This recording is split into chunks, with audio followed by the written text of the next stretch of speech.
Although the beneficial effects of caloric restriction on lifespan and health have been clearly demonstrated, it is difficult to implement such restrictions in our lives.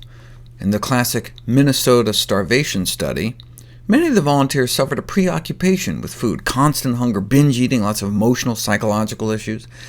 Even researchers who study caloric restriction rarely practice it.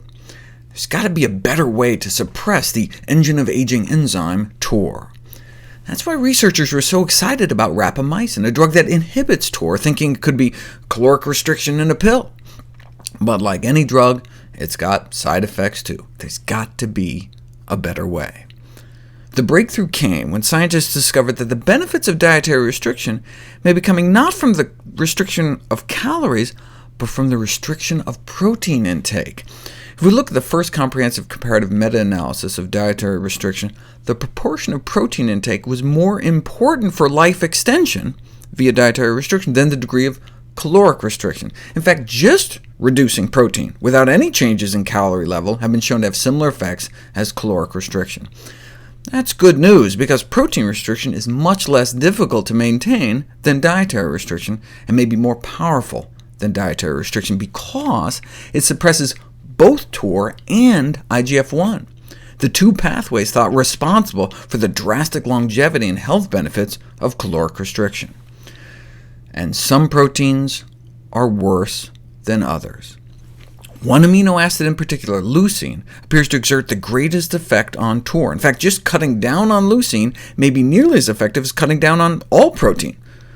So where is leucine found?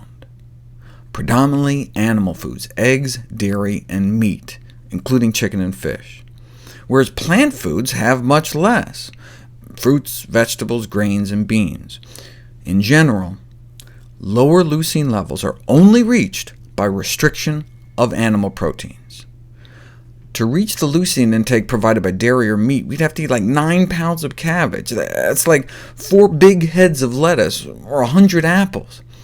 These calculations exemplify the extreme differences in leucine amounts provided by a more standard diet in comparison to a plant-based diet. The functional role of leucine in regulating TOR activity may help explain the extraordinary results reported in the Cornell-Oxford China study, since quasi-vegan diets of modest protein content tend to be relatively low in leucine. This may also help explain the longevity of long-lived populations like the Okinawa Japanese, who have about half our mortality rate.